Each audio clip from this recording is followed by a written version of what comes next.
ನಮಸ್ತೆ ಕರ್ನಾಟಕ. ಮನಸ್ವಿ ಜೊತೆ ಖಾಸಗಿಯಾಗಿ ಸಮಯ ಕಳೆದು ತುಂಬ ದಿನಗಳಾಗಿದ್ದರಿಂದ ಇಬ್ಬರಿಗೂ ಸ್ವಲ್ಪ ಪ್ರೈವಸಿ ಬೇಕು ಅಂತ ಹೇಳಿ ಅವಳನ್ನು ಹೊರಗೆ ಊಟಕ್ಕೆ ಕರ್ಕೊಂಡು ಹೋಗಿ ವಿಶಾಲ್ ಅಲ್ಲೇ ಒಂದು ರೂಮ್ ಮಾಡಿದ್ದ. ಆ ರೂಮನ್ನು ಡೆಕೋರೇಟ್ ಮಾಡಲು ಕೂಡ ತಿಳಿಸಿದ್ದ. ಮನಸ್ವಿ ವಿಶಾಲ್ನೊಂದಿಗೆ ಖುಷಿಯಿಂದ ಡಿನ್ನರ್ ಮುಗಿಸಿ ಅವನ ಜೊತೆ ಹೋಟೆಲ್ಗೆ ಹೋದ್ಲು. ಅವಳು ಸ್ವಲ್ಪ ಗಾಬರಿ ಆಗಿರೋದನ್ನು ನೋಡಿ, ಚಿನ್ನಿ ಏನಾಯಿತು, ನಿನಗಿಷ್ಟ ಆಗ್ತಾ ಇಲ್ವಾ ಇದು? ನಿನಗೆ ಬೇಡ ಅಂದರೆ ನಾನು ಫೋರ್ಸ್ ಮಾಡೋಲ್ಲ ಅಂತ ಸಪ್ಪೆ ಮೊರ ಹಾಕ್ಕೊಂಡು ಇನ್ನೇನು ಹೇಳಲು ಹೋದಾಗ ಅವಳು ಅವನ ತುಟಿ ಮೇಲೆ ಬೆರಳಿಟ್ಟು, ನೀವು ಯಾವಾಗ ಇಷ್ಟೊಂದು ಮಾತನಾಡೋಕ್ಕೆ ಪ್ರಾರಂಭಿಸಿದ್ದು? ನನಗಿಂತ ಜಾಸ್ತಿ ನೀವೇ ಗಾಬರಿಗೊಂಡಿದ್ದೀರಾ ಎಂದು ಮುಗುಳ್ನಕ್ಕವಳನ್ನೇ ಅನುಮಾನದಲ್ಲಿ ನೋಡ್ದ. What you mean? ದಿಗ್ಭ್ರಾಂತನಾದ. You talk too much mister husband. ಅವನ ಡೈಲಾಗ್ ಅವನಿಗೆ ತಿರುಗಿಸಿ ಕಣ್ಣೊಡೆದ್ಲು. ಇದ್ದಕ್ಕಿದ್ದಂತೆ ಬದಲಾದವಳ ವರಸೆಗೆ ವಿಶಾಲ್ ಮೂಕನಾದ. ಹೀಗೆ ನೋಡ್ತಾ ನಿಂತಿರ್ತೀರೋ ಅಥವಾ ಎಂದು ನಿಧಾನವಾಗಿ ಅವನ ಕೊರಳು ಬಳಸಿ ಮೆಲುವಾಗಿ ಕಿವಿ ಕಚ್ಚಿ ಹಿಂದೆ ಸರಿಯುತ್ತಿದ್ದವಳು ಕಣ್ಣು ಮಿಟುಕಿಸಿ ಬಿಡೋದ್ರಲ್ಲಿ ವಿಶಾಲ್ನ ಹೆಗಲಿನ ಮೇಲಿದ್ಲು.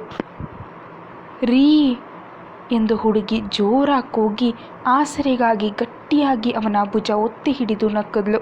ಅವಳ ಕಾಲಿನ ಮೇಲೆ ಒಂದು ಹೊಡೆದು, ಇದು ನನ್ನನ್ನು ಗಾಬರಿಗೊಳಿಸಿದ್ದಕ್ಕೆ ಎನ್ನುತ್ತಾ ಎರಡೆರಡು ಮೆಟ್ಟಿಲು ಹಾರಿ ಅವರಿಗಾಗಿ ತಯಾರಾಗಿದ್ದ ಮೇಲಿನ ರೂಮ್ಗೆ ಬಂದು ಅವಳನ್ನು ಕೆಳಗಿಳಿಸಿ ಬಾಗಿಲು ಹಾಕಿ ತಿರುಗಿ ನೋಡುವಷ್ಟರಲ್ಲಿ ಮನಸ್ವಿ ಅವನಿಂದ ದೂರ ಸರಿದು ರೂಮಿನ ಅಲಂಕಾರವನ್ನೇ ಕಣ್ಣರಳಿಸಿ ನೋಡ್ತಿದ್ಲು. ಹೆಚ್ಚೇನು ಅಲಂಕಾರವಿಲ್ಲದೆ ಬಹಳ ಸರಳವಾಗಿತ್ತು.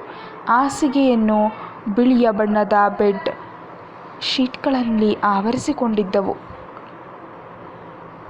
ಅಲ್ಲಲ್ಲಿ ಸುವಾಸನೆ ಬೀರುವ ಸೆಂಟೆಡ್ ಕ್ಯಾಂಡಲ್ಗಳು, ಫ್ಲವರ್ಗಳ ಸುವಾಸನೆ ಬೀರುವಂತಹ ಚಂದವಾದ ಹೂಗಳಿಂದ ತುಂಬಿದ್ದವು. ಮಂದವಾಗಿರುವ ಬೆಳಕಿನ ಜೊತೆಗೆ ತೆರೆದ ಬಾಲ್ಕನಿಯಿಂದ ತೂರಿ ಬರುತ್ತಿರುವ ಬೆಳದಿಂಗಳು ತಣ್ಣನೆ ಗಾಳಿ ಬೀಸಿ ಬರ್ತಿದ್ದ ಕಡೆಗೆ ಮಾಯೆಗೊಳಗಾದವಳಂತೆ ಹೆಜ್ಜೆ ಹಾಕಿದ್ಲು. ಬಾಲ್ಕನಿಯಿಂದ ಹೊರಕಂಡ ದೃಶ್ಯ ಅವಳ ಮನಕ್ಕೆ ಮುದ ಕೊಟ್ಟಿತ್ತು. ಸುಮ್ಮನೆ ಕಣ್ಮುಚ್ಚಿ ನಿಂತು ತಣ್ಣನೆಯ ಗಾಳಿಯನ್ನು ಆಸ್ವಾದಿಸಿದ್ಲು. ಅವಳನ್ನೇ ಹಿಂಬಾಲಿಸಿ ಬಂದ ಪತಿದೇವನಿಗೆ ಅವಳನ್ನು ಈ ರೀತಿ ಕೇರ್ ಫ್ರೀಯಾಗಿ ನೋಡಿದಾಗ ಅವನ ಮನ ತುಂಬಿ ಬಂತು. ಗಾಳಿಗೆ ಹಾರಾಡ್ತಿದ್ದ ಅವಳ ಕೂದಲನ್ನು ಬದಿಗೆ ಸರಿಸಿ ಹಿಂದಿನಿಂದ ಬಳಸಿ ಭುಜದ ಮೇಲೆ ಗಲ್ಲ ಊರ್ದ. ಹುಡುಗಿಯ ಕೈಗಳು ತಂತಾನೆ ಅವನ ಕೂದಲೊಳಗೆ ಜಾಗ ಪಡೆದುಕೊಂಡು ಜಾಗ ಹಿಡಿಸ್ತಾ ಪ್ರಶ್ನಿಸ್ದ. ತುಂಬ ಹಿಡಿಸ್ತು. ಮನಸ್ಸಿಗೆ ಒಂದು ರೀತಿ ಖುಷಿಯಾಯಿತು ಅಂದ್ಲು. ಹಾಂ ಎಂದವನು ಮೆಲ್ಲಗೆ ಅವಳ ಕೊರಳು ಚುಂಬಿಸಿದ. ಮನಸ್ವಿಯ ದೇಹದಲ್ಲಿ ಮಿಂಚಿನ ಸಂಚಾರ. ಹುಡುಗಿ ಗಟ್ಟಿಯಾಗಿ ಕಣ್ಮುಚ್ಚಿ ತನ್ನ ಇನ್ನೊಂದು ಕೈಯನ್ನು ಅವನ ಕೈಗಳ ಮೇಲಿಟ್ಲು. ವಿಶಾಲ್ ತನ್ನ ಮೂಗಿನಿಂದ ಅವಳ ಕೊರಳ ಬಳಿ ಉಜ್ಜಿದಾಗ ಅವಳ ಉಸಿರಾಟ ಏರುಪೇರಾಯಿತು. ವಿಶಾಲ್ನ ಹಿಡಿತ ಇನ್ನಷ್ಟು ಬಲವಾಯಿತು.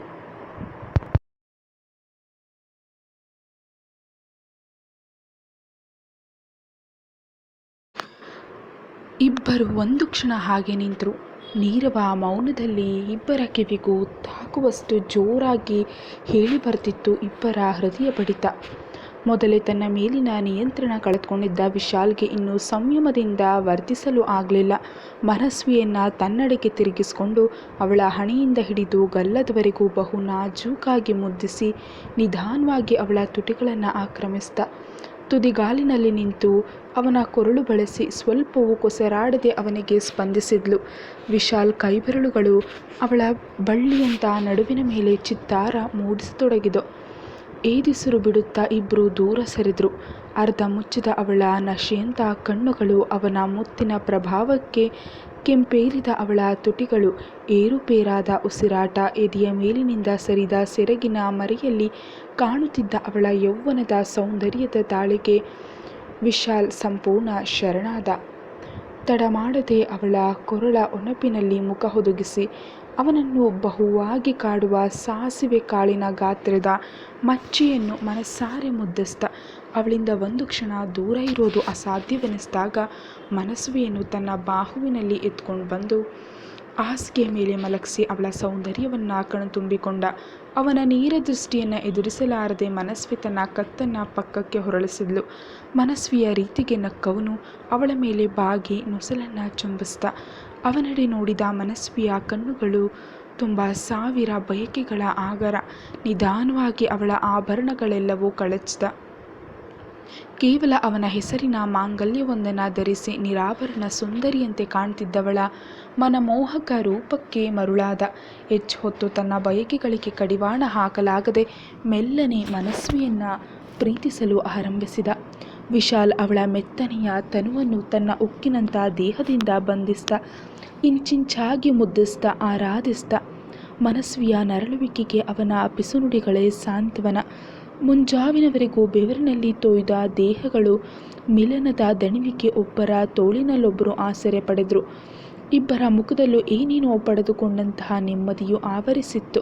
ಸೂರ್ಯನ ಕಿರಣಗಳ ಪ್ರಖರತೆ ತಾಳಲಾರದೆ ಬಲು ಕಷ್ಟಪಟ್ಟು ಕಣ್ತೆರೆದ ಮನಸ್ವಿ ಎದುರಿಗೆ ಮಗುವಿನಂತೆ ಮಲಗಿರುವ ತನ್ನ ಮುದ್ದು ಪತಿರಾಯನ ಮೊಗ ನೋಡುತ್ತಲೇ ಹಿಂದಿನ ದಿನದ ಅವನ ತುಂಟಾಟ ನೆನೆದು ಅವಳ ಮೊಗ ಲಜ್ಜೆಯಲ್ಲಿ ಕೆಂಪಾಯಿತು. ತನಗೆ ನೋವಾದರೂ ಮನಸ್ವಿಗೆ ಸ್ವಲ್ಪವೂ ನೋವಾಗದಂತೆ ತನ್ನನ್ನೇ ತಾನು ಕಂಟ್ರೋಲ್ ಮಾಡಿಕೊಳ್ಳುತ್ತಾ ಅವಳನ್ನು ಮುದ್ದಿಸಿದವನ ಪರಿಗೆ ಅವಳ ಹೆಣ್ಣು ಹೃದಯ ಮತ್ತೆ ಮತ್ತೆ ಅವನ ಪ್ರೀತಿಯಲ್ಲಿ ಬಿದ್ದಿತು. ಇಂತಹ ಗಂಡನನ್ನು ಪಡೆದ ತಾನೇ ಅದೃಷ್ಟವಂತೆ ಅಂದ್ಕೊಂಡ್ಳು. ಗಡಿಯಾರ ನೋಡಿದಾಗ ಬೆಳಗ್ಗಿನ 10ರ ಸಮಯ ತೋರ್ತಿತ್ತು. ಬೆಳಕಿನ ಕಿರಣಗಳಿಂದ ಕಿರಿಕಿರಿಯಾಗಿ ಅದರಿಂದ ತಪ್ಪಿಸಿಕೊಳ್ಳಲು ಮನಸ್ವಿಯ ಕೊರಳಿನಲ್ಲಿ ಜಾಗ ಪಡೆದ. ಮುಗುಳ್ನಕ್ಕವಳು ಅವನಿಂದ ನಿಧಾನವಾಗಿ ದೂರ ಸರಿದು ಕೆಳಗೆ ಜಾರಿರುವ ತನ್ನ ಸೀರೆಯನ್ನು ಹೇಗಬೇಕೋ ಹಾಗೆ ಸುತ್ತಕೊಂಡು ಬಾತ್ರೂಮ್ಗೋಡಿದ್ಲು. ಕನ್ನಡಿಯಲ್ಲಿ ಕೊರಳು ಎದೆಯ ಭಾಗದಲ್ಲೆಲ್ಲ ಮೂಡಿದ್ದ ಅವನ ಪ್ರೀತಿಯ ಕುರುಹುಗಳ ಮೇಲೊಮ್ಮೆ ಕೈಯಾಡಿಸಿದಾಗ ಹಿಂದಿನ ರಾತ್ರಿಯ ರಸಗಳಿಕೆಗಳು ಒಮ್ಮೆಲೆ ದಾಳಿ ಇಟ್ಟಂತಾಗಿ ನಗುತ್ತಾ ನಿಂತವಳು ಎಚ್ಚೆತ್ತು ತನಗೆ ತಾನು ಬೈಕೊಂಡು ದೀರ್ಘವಾದ ಸ್ನಾನ ಮುಗಿಸಿದವಳಿಗೆ ತಾನು ಬೇರೆಯ ಬಟ್ಟೆಗಳನ್ನು ತಂದಿಲ್ಲ ಎಂದು ನೆನಪಾಗುತ್ತಲೇ ತಲೆ ಚಚ್ಚಿಕೊಳ್ಳುವಂತಾಯಿತು. ಟವಲ್ ಸುತ್ತಕೊಂಡು ಬಾತ್ರೂಮ್ನಿಂದ ರೂಮಿನೊಳಗೊಮ್ಮೆ ಇಣುಕಿ ನೋಡಿದ್ಲು. ಹಾಸಿಗೆ ಖಾಲಿಯಾಗಿತ್ತು. ಅದರ ಮೇಲೊಂದು ಬ್ಯಾಗಿತ್ತು. ಇವರು ಇಷ್ಟು ಬೇಗ ಎಚ್ಚರಗೊಂಡ್ರಾ ಎಂದುಕೊಂಡವಳು ಅತ್ತಿತ್ತ ಕಣ್ಣಾಡಿಸಿ ಅವನಿಲ್ಲ ಎಂದು ಖಚಿತಪಡಿಸಿಕೊಂಡ ನಂತರ ಮೊದಲು ರೂಮಿನ ಬಾಗಿಲು ಹಾಕಿ ಬಂದವಳು ಹಾಸಿಗೆ ಮೇಲಿದ್ದ ಬ್ಯಾಗ್ ತೆಗೆದು ನೋಡಿದ್ಲು. ಕೆಂಪು ಬಾರ್ಡರ್ನ ಬಾದಾಮಿ ಬಣ್ಣದ ಸಿಂಪಲ್ ಸೀರೆಯೊಂದಿಗೆ ಅವಳ ಅಲಂಕಾರಕ್ಕೆ ಬೇಕಾದ ಎಲ್ಲವೂ ಅದರೊಳಗಿತ್ತು. ವಿಶಾಲ್ ತನಗಾಗಿ ಇಷ್ಟೊಂದು ಮುತುವರ್ಜಿ ವಹಿಸಿರೋದು ನೋಡಿ ಅವಳ ಮನ ತುಂಬಿ ಬಂತು.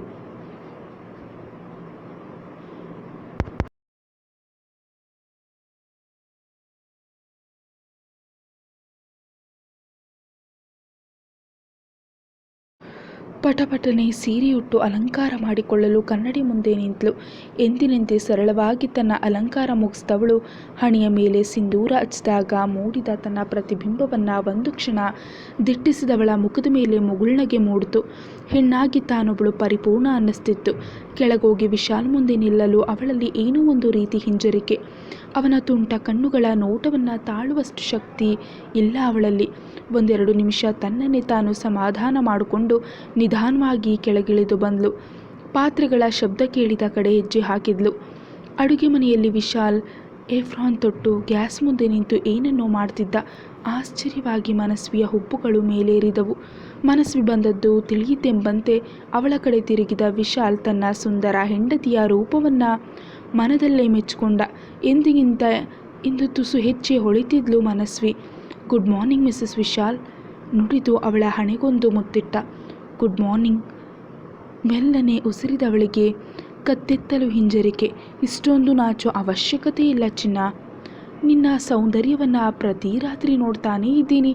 ಎಂದಿನಂತೆ ತುಂಟ ನುಡಿಗಳನ್ನು ಆಡಿದವನ ಎದೆಯೊಳಗೆ ಮುಖ ಒದಗಿಸಿ ರೀ ಸ್ಟಾಪ್ ಎಂದು ರಾಗ ಎಳೆದಾಗ ಆಲ್ ರೈಟ್ ಎಂದು ನಕ್ಕ. ಏನೋ ಕಂಠವಾಸನೆ ಬಂದಂತಾಗಿ ವಿಶಾಲ್ನಿಂದ ದೂರ ಸರಿದವಳು ಕಿಚನ್ನಲ್ಲಿ ಏನು ಮಾಡ್ತಿದ್ರಿ ಎನ್ನುತ್ತಾ ಒಲೆಯ ಮುಂದೆ ಬಂದು ನಿಂತವಳು ಡಿಕಾಕ್ಷನ್ ಸೀದು ಹೋಗಿ ಕಪ್ಪಾಗಿದ್ದ ಪಾತ್ರೆಯನ್ನು ನೋಡಿ ತಲೆ ಚಚ್ಚಿಕೊಂಡು ಮೊದಲು ಗ್ಯಾಸ್ ಆಫ್ ಮಾಡಿದ್ಲು.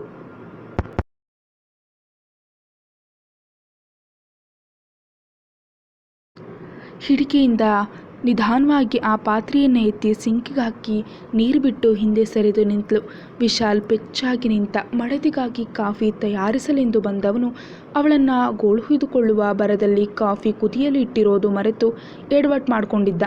ಪೆಚ್ಚಾಗಿ ನಿಂತವನನ್ನು ನೋಡಿ ನಕ್ಕವಳು ಹೋಗಿ ಸ್ನಾನ ಮಾಡಿ ಬನ್ನಿ, ಅಷ್ಟರಲ್ಲಿ ನಾನು ತಿಂಡಿ ಮಾಡ್ತೀನಿ ಎಂದವಳ ಕೆನ್ನೆಗೊಂದು ಪುಟ್ಟ ಮುತ್ತಿಟ್ಟು ಸ್ನಾನ ಮಾಡಲು ಬಾತ್ರೂಮ್ಗೆ ಹೊಕ್ಕ. ಅವನು ಬರೋಷ್ಟರಲ್ಲಿ ಮನಸ್ವಿ ಸಿಂಪಲ್ಲಾಗಿ ತಿಂಡಿ ತಯಾರಿಸಿದ್ಲು. ಸುಮಿತ್ರಾ ಅವರು ಕರೆ ಮಾಡಿ ಇಬ್ಬರಿಗೂ ಯಾವುದಾದ್ರೂ ದೇವಸ್ಥಾನಕ್ಕೆ ಹೋಗಿ ಮಧ್ಯಾಹ್ನದ ಸಮಯಕ್ಕೆ ಮನೆಗೆ ಬರಲು ತಿಳಿಸಿದ್ರು. ಇವರಿಬ್ಬರು ಜೊತೆಯಲ್ಲಿದ್ದರೆ ಅದು ಅವರಿಗೆ ನೆಮ್ಮದಿಯ ವಿಷಯ. ಅವರಿಬ್ಬರ ಖಾಸಗಿ ಸಮಯವನ್ನು ಕಳೆಯಲಿ ಎಂದು ಸುಮ್ಮನಿದ್ರು. ನಂತರ ಅವರಿಬ್ಬರು ದೇವಸ್ಥಾನಕ್ಕೋಗಿ ಮನೆಗೆ ಹೊರಟರು. ವಿಶಾಲ್ ಅವಳನ್ನು ಮನೆಗೆ ಡ್ರಾಪ್ ಮಾಡಿ ನೇರವಾಗಿ ಆಫೀಸ್ಗೆ ಹೋದ. ಅಲ್ಲಿನ ಎಲ್ಲ ಕೆಲಸವನ್ನು ಮುಗಿಸಿ ಸಂಜೆ ಮನೆಗೆ ವಾಪಸ್ಸಾದ. ತುಂಬ ಸುಸ್ತಾಗಿದ್ದ ಕಾರಣ ಬೇಗ ಊಟ ತಿಂದು ಮಲಗಿಬಿಟ್ಟ. ಮನಸ್ವಿಗಿಂತ ವಿಶಾಲ್ಗೆ ಮೊದಲು ಎಚ್ಚರವಾಗಿತ್ತು. ತನಗೆ ಬೆನ್ನು ಹಾಕಿ ಮಲಗಿದ್ದ ತನ್ನ ಮನಧರಸಿಯನ್ನು ತನ್ನ ಬಳಿಗೆ ಎಳ್ಕೊಂಡು ಭುಜದ ತುಂಬ ಹರಡಿಕೊಂಡಿರುವ ಕೂದಲನ್ನು ಬದಿಗೆ ಸರಿಸಿ ಅವಳ ಖಾಲಿ ಬೆನ್ನಿನ ಮೇಲೆ ಚುಂಬಿಸ್ದ. ಅವನ ಮುತ್ತಿನ ಸ್ಪರ್ಶಕ್ಕೆ ಹಾಗೆ ಮುಳುಗಿ ಅವನ ಕಡೆ ತಿರುಗಿ ಅವನೆದೆಯೊಳಗೆ ಹುದುಗಿಕೊಂಡ್ಳು ಮನಸ್ವಿ. ನಡುರಾತ್ರಿವರೆಗೂ ವಿಶಾಲ್ ತುಂಟಾಟಗಳನ್ನು ಸಹಿಸಿಕೊಂಡು ಸುಸ್ತಾಗಿ ಮಲಗಿದ್ದವಳಿಗೆ ಜೋರು ನಿದ್ದೆ ಬಂದಿತ್ತು. ಮುಗುಳ್ನಕ್ಕವನು ಮುಖದ ಮೇಲೆ ಇಳಿಬಿದ್ದು ಅವಳಿಗೆ ಕಾಟ ಕೊಡ್ತಿದ್ದ. ಮುಂಗುರುಳನ್ನು ಮೆಲ್ಲಗೆ ಸರಿಸಿ ಶಾಂತವಾಗಿ ಮಲಗಿರುವವಳನ್ನೇ ದೆಟ್ಟಿಸ್ದ. ಅವಳ ಮುದ್ದು ಮುಖ ನೋಡಿ ಮತ್ತೊಮ್ಮೆ ಅವಳನ್ನು ಪಡೆದುಕೊಳ್ಬೇಕೆಂಬ ಬಯಕೆ ಮೂಡಿತು. ತನ್ನನ್ನು ತಾನು ಕಂಟ್ರೋಲ್ ಮಾಡಿಕೊಳ್ಳಲಾಗದೆ ಅವಳ ಕೆಂದುಟಿಗಳನ್ನು ಮೆಲ್ಲನೆ ಚುಂಬಿಸಿ ಅವಳ ಕೊರಳನ್ನು ಚುಂಬಿಸಿದಾಗ ರೀ ಎಂಬ ಮನಸ್ವಿಯ ನರಳುವಿಕೆಗೆ ಹಿಂದೆ ಸರಿದು ಅವಳನ್ನು ನೋಡಿದಾಗ ಇನ್ನೂ ಕಣ್ಣು ಮುಚ್ಚಿಯೇ ಇದ್ಲು.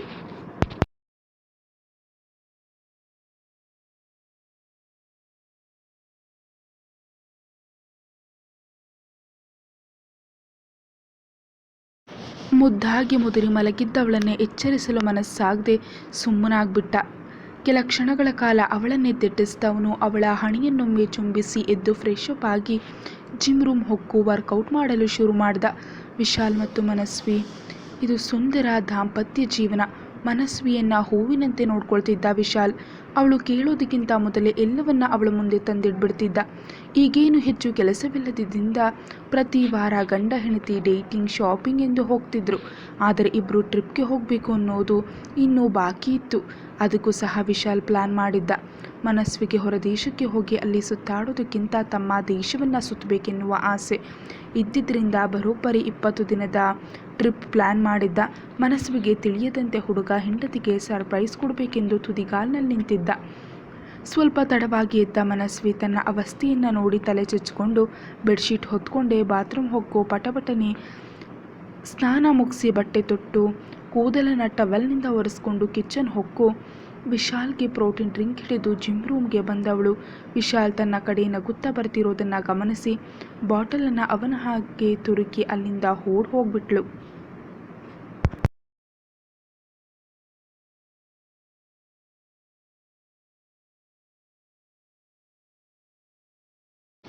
ಅಲ್ಲಿಯೇ ಇದ್ದರೆ ವಿಶಾಲ್ ಏನಾದರೂ ತುಂಟಾಟ ಮಾಡಲು ಶುರು ಮಾಡಿಬಿಡ್ತಾನೆ ಎಂಬ ಭಯ ಅವಳಿಗೆ. ಜಸ್ಟ್ ಮಿಸ್ ಅಂದ್ಕೊಂಡವನು ದಿನ ಪೂರ್ತಿ ನನ್ನ ಕಣ್ಣು ಮುಂದೆ ಇರ್ತೀಯಾ, ಈಗ ತಪ್ಪಿಸ್ಕೊಂಡ್ರೆ ಏನು, ಆಮೇಲಾದರೂ ಸಿಗ್ತೀಯಾ ಅಂದ್ಕೊಂಡು ಪ್ರೋಟೀನ್ ಡ್ರಿಂಕ್ ಕುಡಿದು ಸ್ನಾನ ಮಾಡಲು ತೆರಳಿದ್ದ. ಅಷ್ಟರಲ್ಲಿ ಮನಸ್ವಿ ಪಟಪಟನೆ ಸೀರೆ ಉಟ್ಟು ಎಂದಿನಂತೆ ತನ್ನ ಅಲಂಕಾರ ಮುಗಿಸಿ ಕೆಳಗೆ ಹೋಗಲು ತಿರುಗುವಷ್ಟರಲ್ಲಿ ವಿಶಾಲ್ ಸ್ನಾನ ಮುಗಿಸಿ ಬಂದು ನಿಂತು ಬಿಟ್ಟಿದ್ದ. Good morning. ಜಿಮ್ ರೂಮ್ನಲ್ಲಿದ್ದಾಗ ಹೇಳದೆ ಓಡಿ ಬಂದ ಗುಡ್ ಮಾರ್ನಿಂಗ್ ಈಗವಳ ಬಾಯಿಯಿಂದ ಉದುರಿತ್ತು. Very good morning. ಅವನ ಧ್ವನಿಯಲ್ಲಿ ಅಣಕವಿತ್ತು. ತುಂಟತನವಿತ್ತೋ ಮನಸ್ವಿಗೆ ಗೊತ್ತಾಗಬೇಕು. ಬೇಗ ತಯಾರಾಗಿ ಬನ್ನಿ, ನಾನು ಕೆಳಗಿರ್ತೀನಿ. ಬುದ್ಧಿವಂತಳಂತೆ ನುಡಿದು ಅಲ್ಲಿಂದ ಜಾರಿಕೊಳ್ಳಲು ನೋಡಿದವಳನ್ನು ಪಟ್ಟನೆ ತನ್ನ ಬಾಹುಗಳಲ್ಲಿ ಬಂಧಿಸಿ ನನ್ನಿಂದ ತಪ್ಪಿಸ್ಕೊಂಡು ಹೋಗೋಕ್ಕೆ ಇಷ್ಟೊಂದು ಅರ್ಜೆಂಟ್ ಯಾಕೆ ಮೈ ಡಿಯರ್ ವೈಫ್ ಎನ್ನುತ್ತಾ ಅವಳನ್ನು ಮುದ್ದಿಸಲು ಶುರು ಮಾಡಿದವನ ಸ್ಪರ್ಶಕ್ಕೆ ಹುಡುಗಿ ಕರಗಿದರೂ ಆಫೀಸ್ಗೆ ಹೋಗಲು ತಡ ಆಗುತ್ತೆ ಎನ್ನುವ ನೆಪ ಒಡ್ಡಿ ಅವನಿಂದ ದೂರ ಸರಿಯಲು ಯತ್ನಿಸಿದ್ರು.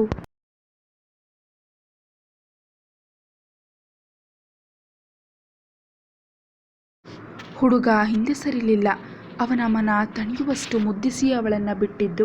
ನಾಚುತ್ತಾ ಕೆಳಗೆ ಬಂದ ಸೊಸೆಯನ್ನು ಏನು ಮಗಳೇ, ಬೆಳಗ್ಗೆನೇ ಇಷ್ಟೊಂದು ಕೆಂಪಾಗಿದೆಯಾ, ನನ್ನ ಮಗ ನಿನ್ನನ್ನು ಹೆಚ್ಚು ಗೋಳಾಡಿಸ್ತಾನಾ ಎಂದು ಅಣಕಿಸಿದ್ದ ಅತ್ತೆಯನ್ನು ನೋಡಿ ಹುಡುಗಿ ಇನ್ನಷ್ಟು ನಾಚಿದ್ಲು. ಅತ್ತೆ ಎಂದು ರಾಗ ಎಳೆದು ಕೋಣೆಗೆ ಹೋಗಿದ್ಲು. ನಕ್ಕವರು ಈ ಡ್ರಾಮಾ ಎಲ್ಲ ಸಾಕ್ವಾ, ನನ್ನ ಮಗ ಏನು ಅಂತ ನನಗೆ ತುಂಬ ಚೆನ್ನಾಗಿ ಗೊತ್ತು ಎಂದವರು ಮನಸ್ವಿ ಅವರ ಮುಂದೆ ಬಂದು ನಿಂತು ಅವಳ ಕೊರಳಲ್ಲಾಗಿದ್ದ ಕೆಂಪು ಗುರುತುಗಳನ್ನು ನೋಡಿ ಹೊರಗಡೆ ಹೋಗುವಾಗ ಇದನ್ನೆಲ್ಲ ಸರಿಯಾಗಿ ನೋಡಿಕೊಂಡು ಮರೆ ಮಾಡ್ಕೊಂಡು ಹೋಗು, ಯಾರಾದರೂ ನೋಡಿದರೆ ನಕ್ಬಿಡಿ ಎಂದು ಅವಳ ಸೆರಗನ್ನು ಸರಿಪಡಿಸಿದಾಗ ಮನಸ್ವಿಗಂತೂ ಅಳೋದೊಂದೇ ಬಾಕಿ.